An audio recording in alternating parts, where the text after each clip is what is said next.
Howdy, everybody. Welcome to another edition of the Cowboys of the Osage podcast, brought to you by the Ben Johnson Cowboy Museum, located in historic downtown Pawhuska, Oklahoma. Hey, it's old Cody over here, and as always, I have with me Mr. Rodeo Historian himself, the old Silver Fox, Jimbo Snively. Hey, Jimbo, what's going on, and who do we have today? Hey, Cody boy, it's just another great day in Osage, man. Cody, we got Mr. Luke Christenson with us today. And Luke's a fast-rising country music artist from right here in Osage County. So imagine another famous person from Osage County. Yeah. But here he is. And here a year or so ago, Luke won the Songwriter of the Year award presented by the Texas Country Music Association down at Fort Worth, Texas, for a song that he and a co-writer, Walker Martin, wrote. It's called Fort Worth and You. And they beat out like 1,000 other songs. And so imagine a couple Okies from Osage County went down there and beat the Texans. We're notorious for going down there and taking them awards from them Texans and bringing them back here to Oklahoma. Football games and everything else, but that's another story. But anyway, and Luke's got another song rising up the charts as we speak called Sober or Drinking. That just sounds like a country song, doesn't it? And but anyway, we're going to talk to Luke, and maybe if we're lucky, he's going to sing a song or two for us. And, you know, a lot of people, we all know Luke around here, but a lot of his fans out there might not realize that he's the great-grandson of Ben Johnson, who's a legendary cowboy around here, foreman of the Chapman Barnard Ranch, world champion steer roper. But his great-uncle was Ben Johnson Jr., which was Academy Award winner and world champion team roper. So he fits in pretty good here at the Ben Johnson Cowboy Museum. We're dang proud of him over here. Absolutely. And so anyway, without further ado, I'm going to throw it to Luke, and he might even sing a song right off the bat. So, Luke, welcome to the Cowboys of the Osage podcast. I appreciate y'all having me. It's good to be here. This song is called Fort Worth and You, as you said. This is one we won Songwriter of the Year for, so I'll play that here for you first.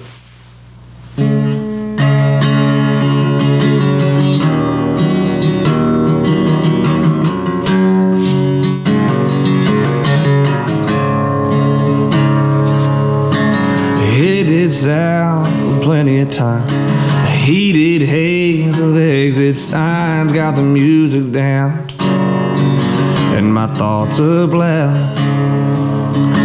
Low on gas and high on a chance to sing the ones that make them dance. Just a microphone and the life we rule.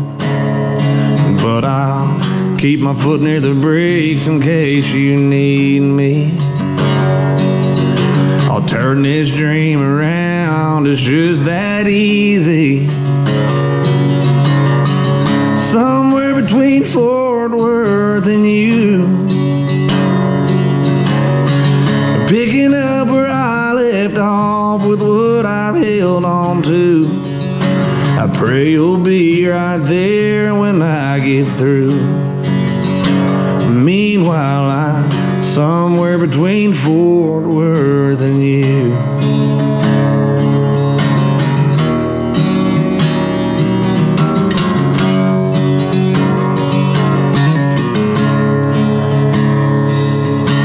Count the miles back to you until I've seen this whole thing through. It's a long old road, no, I won't lie.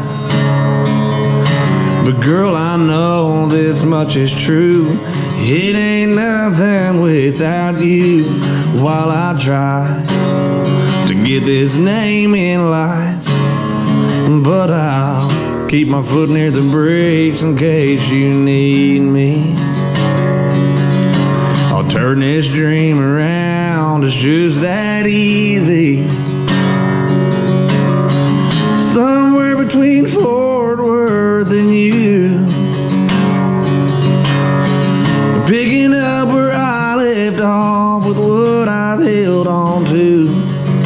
I pray you'll be right there when I get through. Meanwhile, I'm somewhere between Fort Worth and you. It's just a storm to weather, or I'll just stay home forever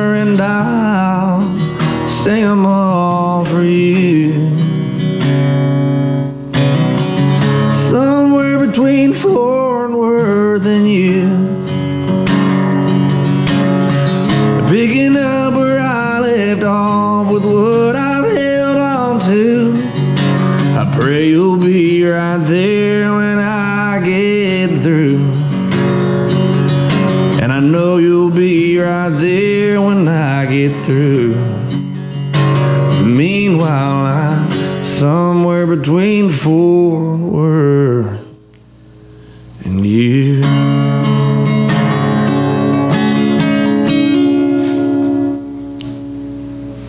That was great, Luke. Thank you very much. That was great. I love those lyrics. What was the inspiration for that song? So I was working pipeline up in Minnesota, and I was traveling straight from Minnesota, passed through Oklahoma, passed home, down to Fort Worth where I was recording an album. And we had already picked out all the songs for the album. We were, pretty much done. And I was kind of just trying to let my wife know that, hey, if it ever becomes too much, I'll just come home, and I'll be okay playing music around here, and that'll be fine. And so the idea came to me when I was traveling and not going home. I was just back and forth, and I sent the idea to Walker Martin, and of course he liked it and went with it, and we wrote that song probably in about 15 minutes. I sent it to the producer, and he said, "Yeah, we're gonna have to go ahead and put that on. Yeah, we're gonna have to go ahead and put that on the album." But and it ended up being, in a lot of people's opinions, the best one on the album. And it wasn't really ever intended to be on there until, last minute, basically. That's the way it works sometimes. Yeah, for sure. How many stories have you heard like that about all the great songs written, Jimbo? And a lot of them they write down on a napkin or something, and they just go from there and they just write it immediately, and I always thought that'd be neat to be a songwriter, so I think I'm going to write a song and I can't come up with the first word, They say old Hank Williams, he could write a song within a few minutes, just a brand new song. Right. That's something else. Crazy. That's some amazing talent. The talent just runs through their family, His dad was a great singer too, Dale Christenson. Right. I remember Dale. Of course, I went to school with him, but I remember his singing career. Watched him on Hee Haw one time, and he played all around. Was it Prairie Fire? Wasn't that the name of it? Yeah, Prairie Fire Band. Yeah, for sure. Yeah, I remember it well. Danced to it a lot of times. Yeah, Lauren still talks about how he was on the little bitty jukebox at the Winona Cafe that was on top of the tables. Oh, I always thought that was real cool to know somebody that was actually on there. Yeah, for sure. Yeah. So when you get an award, an Okie from the Texas Music Association, how'd you get the phone call? How'd you find out that you were going to be receiving this? So I got an email that said, I don't know, there were, 1,000 or a couple thousand songs, and they narrowed it down to 300. And we were on that top 300, and I thought, wow, that's impressive. And then I got another follow-up email that said we were top 10. And so I let everybody know, regardless whether we win this or not, top 10 is something to go and celebrate. And, so we need to get our tickets, and I'll go down to this deal. And then about 2 months before it happened, I found out that, well, maybe not even that long. A little bit before it happened, they let me know that I had won because I needed to go down and do a sound check and all these things, but I had to keep that secret.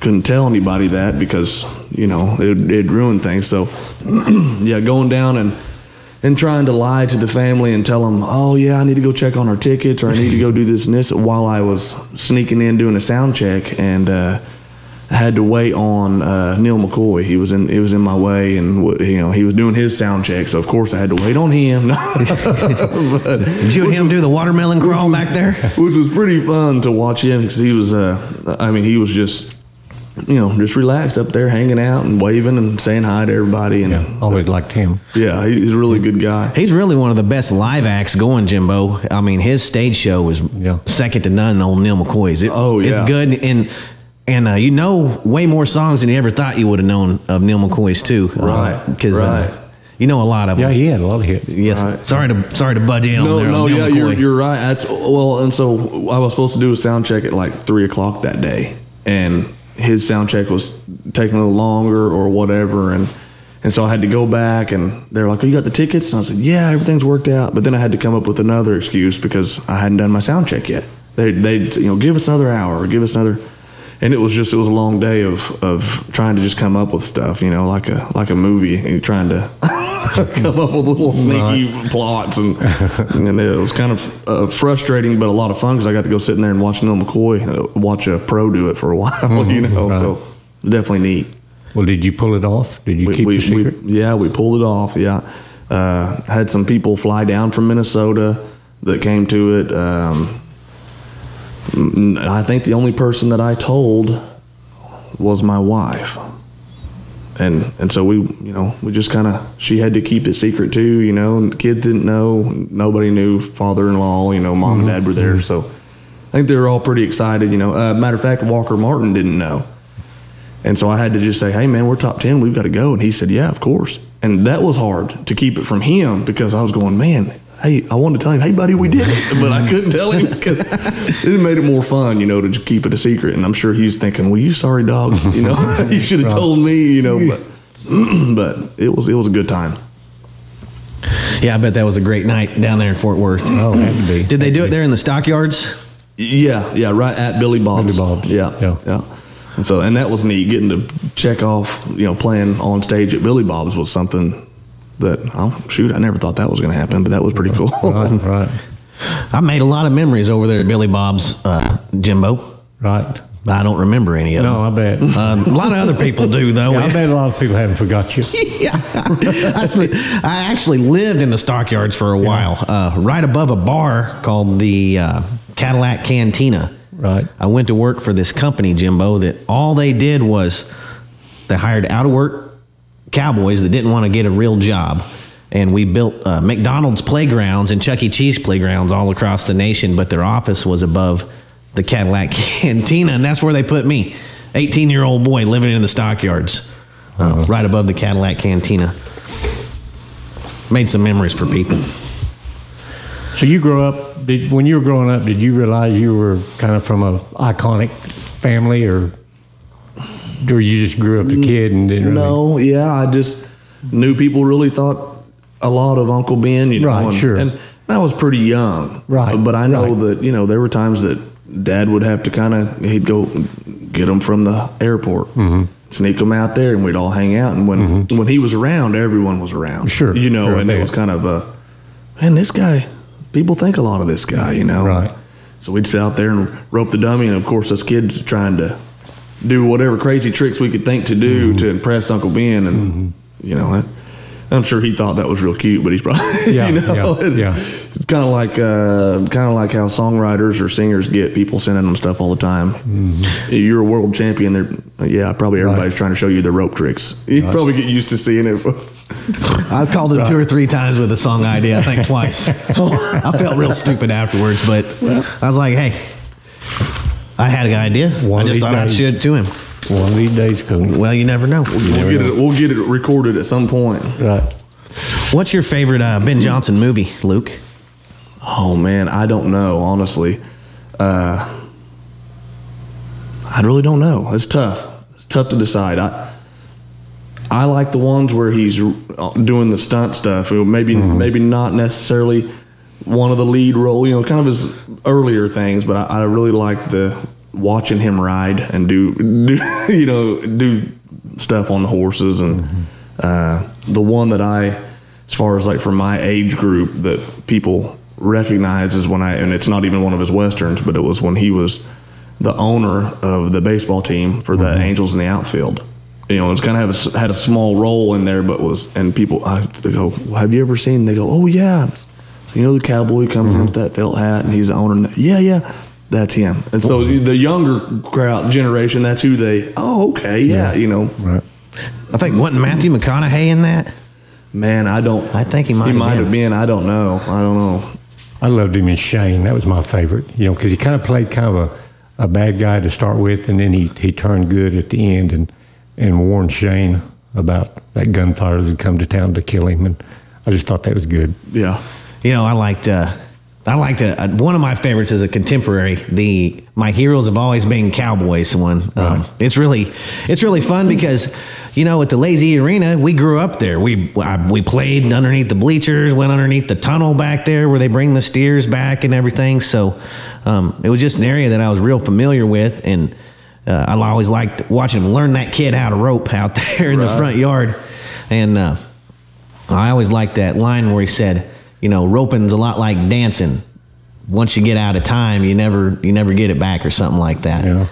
And that's the song idea that was the song idea I shot you. I haven't forgot about it. Yeah, for sure. That's a good line. What about growing up? Did you travel with your dad? His dad was quite the roper too, Dale Christenson, and singer. Mm-hmm. Boy, howdy, he's done a lot of a basketball coach. He's done a lot of stuff. That guy. Did you travel to any of the rodeos with your dad growing up as a family? Yeah. Oh yeah. We went a lot. When I was real young, he calf roped, and that was kind of what me and my brother got into. And then he started steer roping, but we always went to all the rodeos, and stayed up till. Didn't get home till 3 a.m. and fell asleep with our boots still on, and and then went outside and roped the dummy the next morning. Didn't have to change or anything to do it, but dummy roping's big stuff when you're a kid over there. That's the thing, yeah, and that's how you win concession stand money when you're a kid, is that roping that dummy, and you go and hustle the other kids for their parents' money, and you get get you some snacks or something. Did you ever go to Cheyenne with him and that run to Deadwood and all that? That was always a big deal for even my family, and then when I was a kid too, growing up. So yeah, we went on that run, and that honestly was, I loved Cheyenne. That was a lot of fun, of course, and for me, a lot of fun just staying in the living quarters and just being out there all the time, but. Deadwood was a lot of fun. I thought Deadwood was really neat. I wish I was older when we went, because I wasn't. but Deadwood was a really neat town that I'd like to go back and visit, even now. Right. I think last time I roped at Deadwood, Jimbo, I had to write a check to the secretary for $200 to get enough money to get gas to get to Burwell to the next rodeo, because they done cleaned my clock there in Deadwood. Should have went to the casino and won some of that money like Maryland did. I was sitting there at the place where Wild Bill Hickok got shot. Right. And they took all of my money out of there, Jimbo. Well, did you want to be a roper, or when did the music bug hit you? I don't really know. I was young. My mom had me playing piano when I was a kid, and which I was fine with that. A lot of kids don't like that. I was fine with it. I started to rope, and I fancied myself a decent roper, I guess, but I was kind of growing up in that family. Whether you wanted to rope or didn't want to rope, you're going to know how to. And I wanted to. I took a liking to basketball. I was I enjoyed it more. I was probably better at that than I was at roping. And then at some point, I picked up a guitar. Right? My brother started playing guitar, came home and showed me, hey, check this out. And I thought, wow, that's really neat. And so he taught me a song, and I, a couple minutes later was playing it, and he goes, okay. He said, I've been working on that for I don't know how long, And so he's like, okay, well, here's you can have the guitar. You can have the guitar now. Yeah. And then that's kind of when I was done with piano, because I picked up guitar so much faster. And then, of course, watching Dad at all the dances and stuff when he, growing up doing all that, I kind of went, oh, you know what? This is something that I could do. I wouldn't be I got a little bit of help over here to kind of help me through the ropes, so. I'm curious, though, did he encourage you or discourage you on your music? Because music is tough business to break out into, and he knows it. He just basically whatever I wanted to do. Right.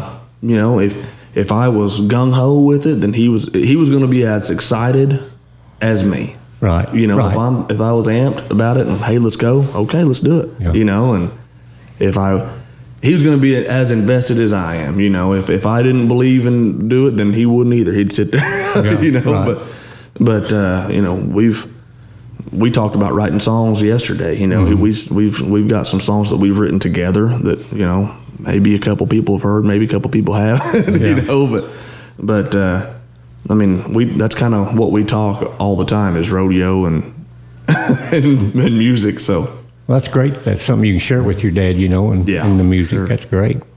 Yeah, that's got to be a great feeling to be following in your dad's footsteps a little bit, looking up to him all them years at what he did, and you've been able to do it and hopefully surpass his success. That'd be I'm sure that'd be a great thing for him, for the whole family. Yeah, we've talked about different things, you know. He said, well, he said, I wrote a lot of songs. I never had one on the charts, or I never had one that, you know, did this, or I had one that, you know, made the charts, but not for that long or whatever. I'm going, yeah, but I never got the chance to open for somebody like Mickey Gilley and have my own tour bus and played on Hee Haw and things, you know, like, yeah. So there's things that I've done that he hasn't, but there's a lot of stuff that he did. But the music has changed. The business of music and how it works has changed a lot too since then, with the social media and Spotify and everything else.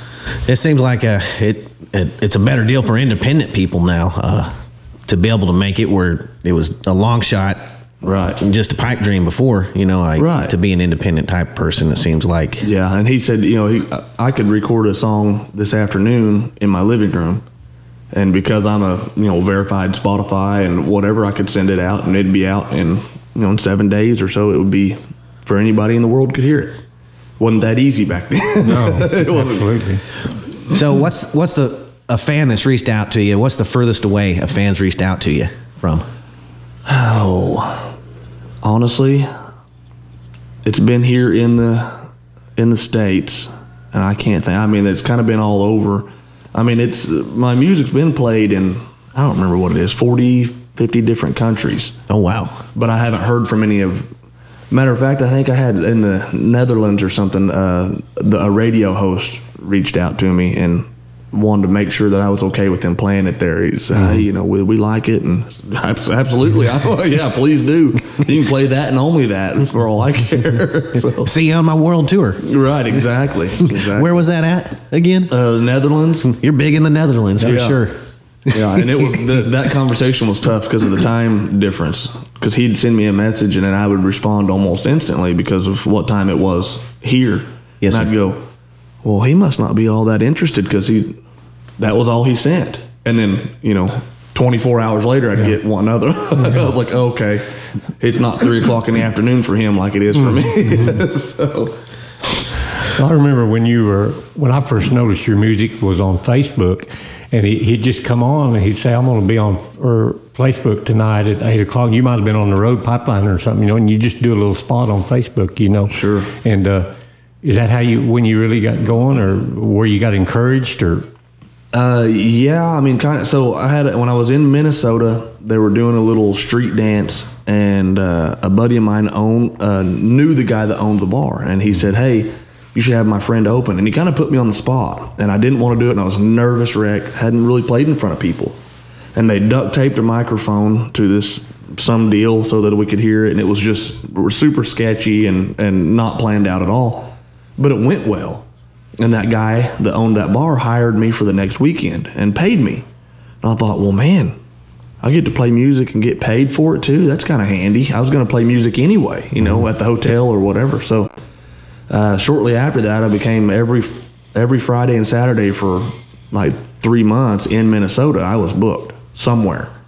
And that's when, around that time, I started going, man, I need to do stuff on Facebook so people back home, maybe I can start getting some stuff for when I go home. I can start booking some things in advance rather than you know, last minute. But that was kind of where it all started, just kind of out of nowhere. And it was like, well, I guess I'll play music.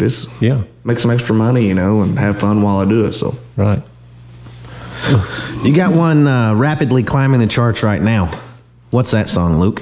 This song is called Sober or Drinking, and a buddy of mine, Taylor Ritchie out of Bartlesville, sent me 2 different song ideas, and this is one of the ones that we took a little bit from each of them, and it happened to kind of work out. But it's one that I wrote with him. We recorded it, and then down there in Texas, and put it out, and the guys that promoted on the radio said that he thought it was pretty commercial, and I said, well, let's run with it and see what happens. So it was a good choice, but I'm thankful to be surrounded by people that know better than I do on what, because I may or may not have picked that song to go to radio, you know, but you do what they tell you when they know more than you. Sounded like he picked old Richie's song over your song, Cody. Wait, that's all right. That's all right. It's working out way better for him, I'll tell you that right now.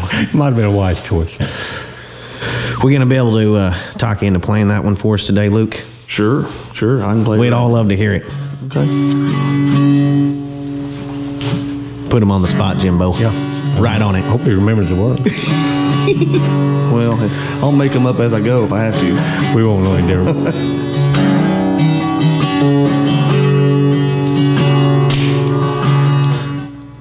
I'm somewhere between wanting you and leaving. I wish you'd give me something to believe in. Oh, the way that it's been lately. Not sure where I stand. Do you want him? Do you want me? The same old song and dance. Whether I'm sober or drinking, I can't help but thinking. Well, you and me had love that we forgot. And maybe you're on the run with someone that I'm not.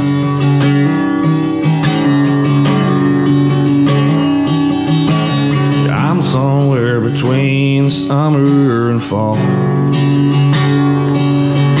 The difference in the morning says it all. As I empty one more bottle and try to fall asleep, whether on my lips or down the sink, it drains the same damn way. Whether I'm sober or drinking, I can't help but thinking. Well, you and me had love that we forgot.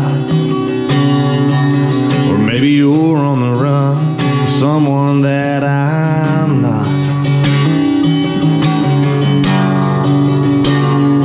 Well, it's better sometimes when it's raining. Sunshine always brings the pain and regret, and I can't forget.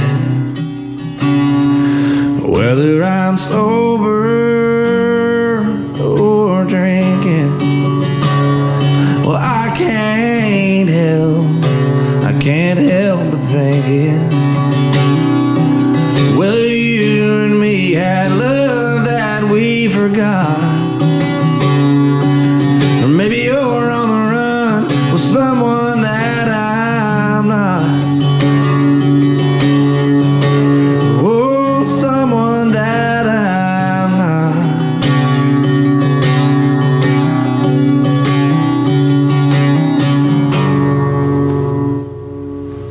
Wow. Oh, man, that was Outstanding. good. I clap on that one, Jimbo. Thank you There very was. much. Whew, that was good. It really was. That was amazing.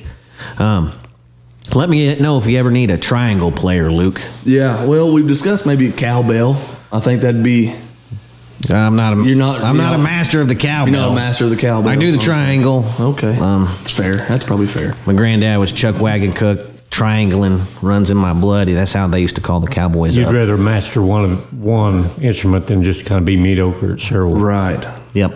Are you a clockwise player or a counterclock, or are you both? And any or out. Yeah, all directions. That's triangle in terms. That's triangle in terms. Or a roadie. I'd be a great roadie, and the name goes with it. Cody the roadie. Right. I can take care of all kind of stuff for On special you. occasions, a triangle solo. Yeah, got my CDL. I could drive the bus.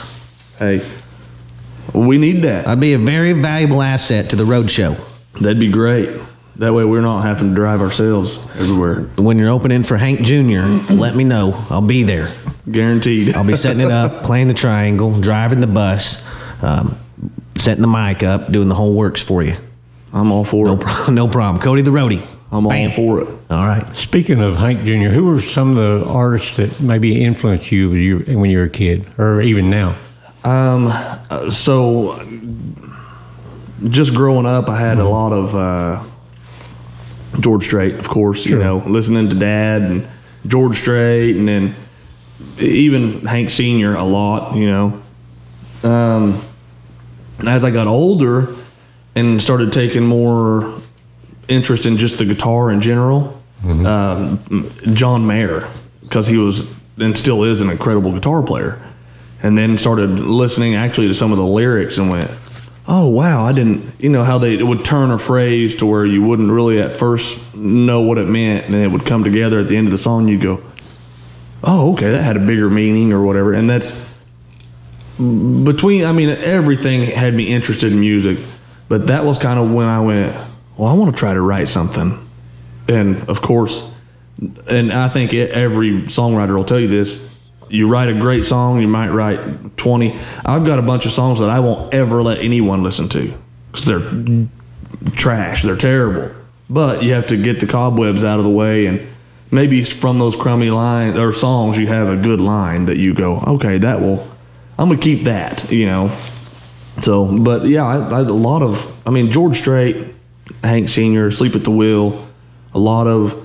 I think that's why I don't do that modern new country, is because I grew up with that classic old country, right? And that's. I don't even know hardly any of the new country songs. I just don't even listen to it. Well, I just know that George Strait just as relevant today as he was the day he started. Hank Sr. is the same way. The Sleep at the Wheel, that's a great instrumental band. They play nothing but old country. Yeah. I like it. Yeah. Luke's a true American original. And I say original because, first of all, he seems like he's a family man.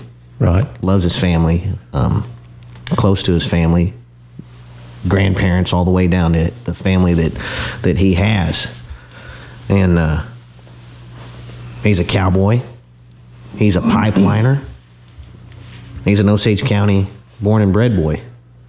Don't get any more original than that, in my opinion, Jimbo. No, that's Americana right there for sure. That's true American right there. You had mentioned earlier in the show about going and getting that award from Texas and bringing it. And we joked about that because the president of the TCMA, she said, now listen, you're the only person not from Texas at the time, and maybe somebody else has, but she said, you're the only one not from Texas to win the Texas country music. And I said, well, we're going to take that right across the Red River back to the house, So it was just kind of neat to, be the first ones of something, Absolutely. like that. But all the other ones probably moved from Oklahoma and just have a Texas address now. Everybody knows all the best songwriters and cowboys are from Oklahoma. Some of the best singers from Oklahoma. You look at the list of singers from Oklahoma. I hate to even start because I'll leave them out, but Reba and Vince Gill and Garth and guys like that. Roger Miller. I love Roger Miller. What's that? Caswell. There's another one that he actually was retired and lives over in Bartlesville now. The Hanson brothers. Caswell. Hanson brothers. They're from Oklahoma. Yeah. Oklahoma's center of the music universe, as far as I'm concerned. Luke Christenson. There you go. Have you went to Nashville? Have you done any? I have. Yeah, I went and I recorded a single up there so that I could be a Nashville recording artist, and technically I am. But I don't know that anybody's ever heard that single, and I don't care if they ever do. He's an award-winning Nashville recording artist. Right. Holy moly. Yeah. I love it. Looks pretty good on your resume. Father's Day weekend. Yes. That's got to be a pretty important weekend and week for your family. Yes, that always has been, for sure. That's something that's planned out yearly, you got to try and make it to it. This year, we changed it up a little bit from a one-day celebration to a entire week called Ben Johnson Days. We went from a single-day roping to Ben Johnson Days, where there's something going on every single day, and you headlined that this last year. Yeah, that was a lot of fun. That was a lot of fun. Your dad played that dance a lot of times. He was really known for playing that dance. Yeah, that was, growing up, that was one of the more fun, as a kid, to go run around out at the dance. Dad's up there, and that was kind of a proud moment as a kid too, some song come on and one of those kids, oh, I love this song. That's, do you know who that is up there? That's my dad, kind of. And I thought that those fairgrounds, I kind of, for that week or that weekend, I thought, well, this is our place right here. We kind of run this deal. That's right. As a kid, Dad's playing music, and it's the Ben Johnson roping. Ben Johnson after my family, and I thought, man, we kind of highfalutin around here. Well, you are. as a You kid, are that's definitely. how you feel, for sure. Sure. For sure. And of course, we have the dummy roping. Yes. Did you roping that as a kid? I did. I got second a couple of times, and I think, and I still fight them a little bit about this, but I think Clayton Casebolt beat me one time. Well, he's a toughing, man. That kid roped so good as a little And kid. that's just it. And, and his family's big-time ropers and have been, his dad and everybody. And then I believe Corey Hurd beat me one time. And, we're still friends. We still talk. But it's I'm still a little sore about it. Well, he remembers the guy that beat him, both of them, for those second places. Well, yeah, so, they're still around here. And, I got to see them and stuff. That's still big stuff. We got we're continuing on the dummy roping tradition. We've the Ben Johnson Museum here. We sponsor the dummy roping there now, and we love it because I always loved roping the dummy as a kid, and they didn't have all these great dummy ropings and stuff to help the youth come on. What about your kids and your nephews and stuff? Yeah. Are they roping in it? Yeah, they're all roping in it. My brother's kids are roping in it. Mine are roping in it. I want to say that Jake's son Baylor has won it. I know that Hunter has. He won it one year. My oldest has won it one year. Oh, yeah. My grandma paints. And so we got a picture of his winning, like as he's throwing it, and got a picture of it, and we sent it to her, and she painted it. And so there was a really cool deal of Ben Sr., Ben Jr., and then my son roping. And it's just kind of neat. Like, it's neat to win your family's little competition, to win something like that, and that we're really proud of him. And he's still got the rope bag and everything that you guys got, and he uses them and he ropes. He kind of thought, well, shoot, I won it last year, I'll just win it this year too. No big deal. Same kids, and we told him, you better watch it because these other kids are gonna be going home and practicing.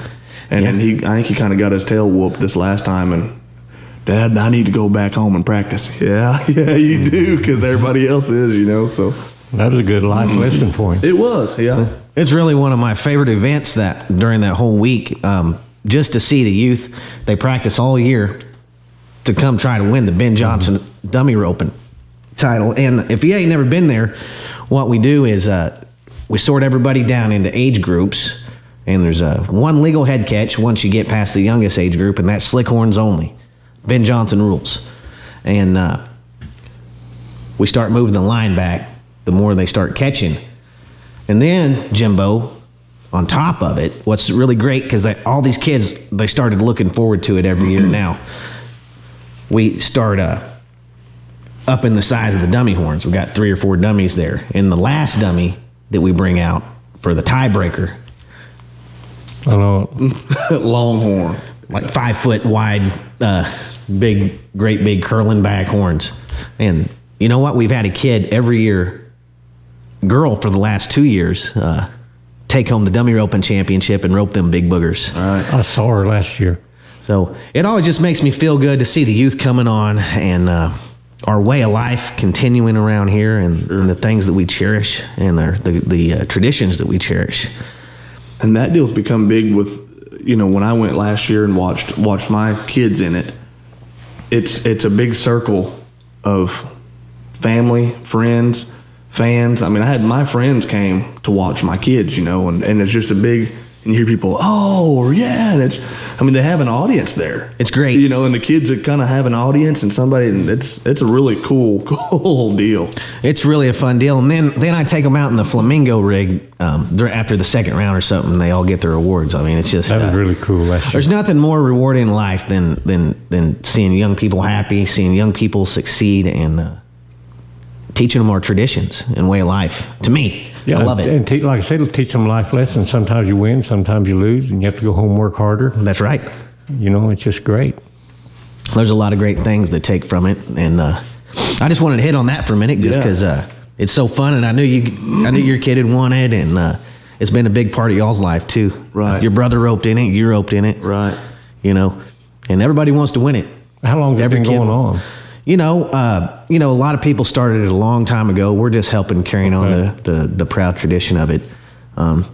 Definitely early 90s for sure, Jimbo. It's been going on since then, and the early 90s is 30 years ago. I know, isn't that crazy? Can you believe that?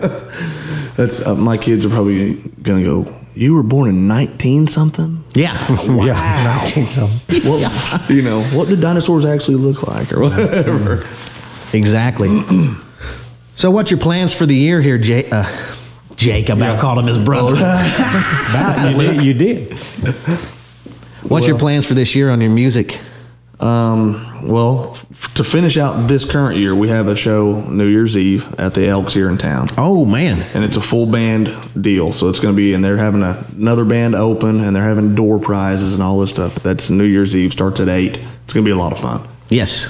And then next year, I've got some stuff in Houston planned already for in April, weekend kind of tours, and in February doing some radio tours down in Texas, just going, and the stations that have been playing the music want me to come in and kind of do like what we're doing today a little bit, you know, and maybe play the song acoustic or something. But right now I'm kind of hesitant to book stuff. We're booking things, but I'm hesitant because we're not wanting to book something and then go find out, oh, now we've double booked because this way better opportunity or way bigger opportunity came. So we're waiting to really book till the end of January. They think that this song is going to do its largest climbing the charts by the end of January.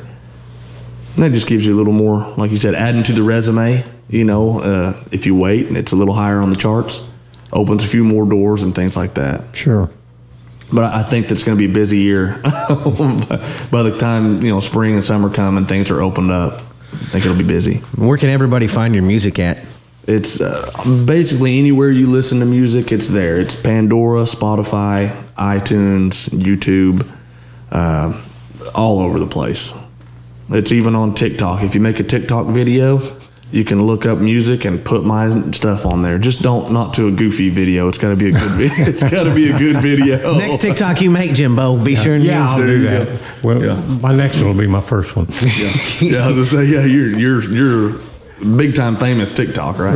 Right. Jimbo's thinking about becoming a talker. Right. He's been talking about it an awful lot. Letting the cat out of the bag. You have to start following Jimbo on TikTok, everybody. Yeah, right. He's gonna have no choice but to make one now. Yeah.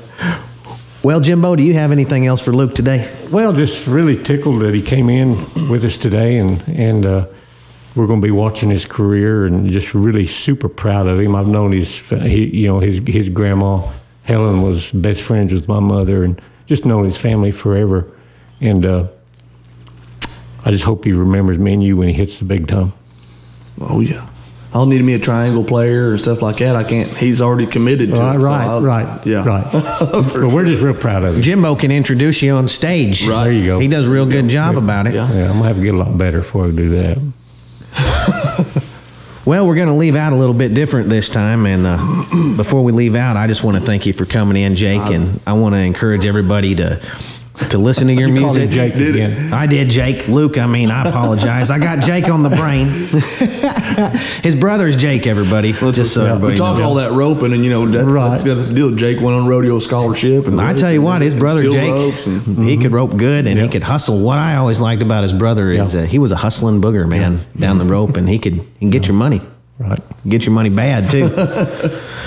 But, Luke, I apologize for calling you Jake. Oh, that's all right. My mom does it every day. I do the same thing to my kids, and then my mom and dad. My mom definitely did it to me and my sister or me and my cousin, and she definitely called us by the wrong. I didn't think I would. Sometimes my kids are acting up. I might even call them after the dog's name or something if they're, whichever one you are, get out of here. Well, I'm just dumb sometimes, but we appreciate you for coming in, and we want to encourage everybody to listen to your music. And me and Jimbo will see everybody next week right here on Cowboys of the Osage, and we're just going to let Luke Christenson right here take his pick of any song he'd like to take us out with, if he wouldn't mind doing it. Sure. We put him on the spot again, Jimbo. Yeah, I know. Man. Hey, we'll see everybody next week. Thank you. This song's called Love Anyway. It's brand new. Nobody's really heard it, so.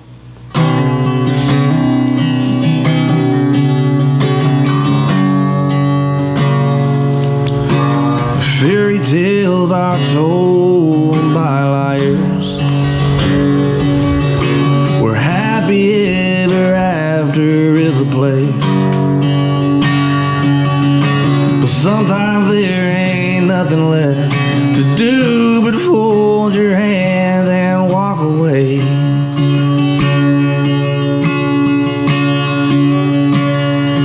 Well, there's no such thing out there as forever,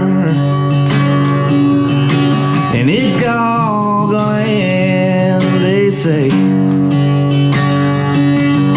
If hope is for the hopeless, then go ahead and love me anyway.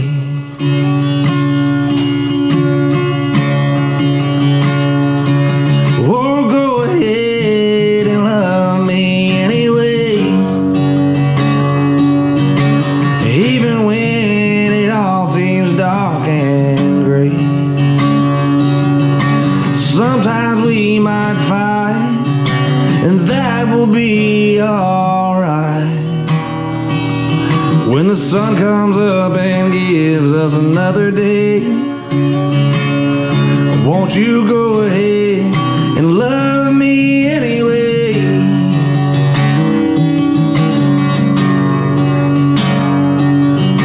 I got plans that a lesser man just hopes for, setting up a dream for the both of us. But we won't have to wake up just trying to remember what it was.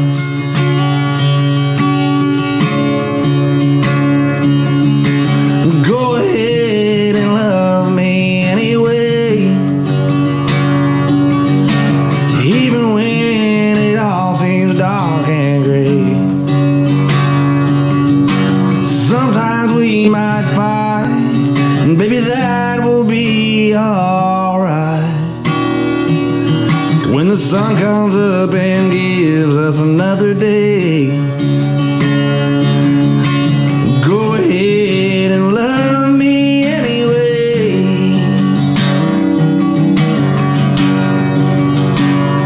I'm not waiting on no shooting star, baby, all I want is everything you are.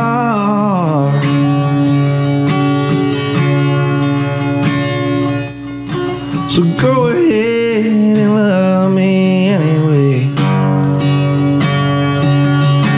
Even when it all seems dark and gray. I know we're not perfect, but we try so hard to be. And if the sun comes up and gives us another day,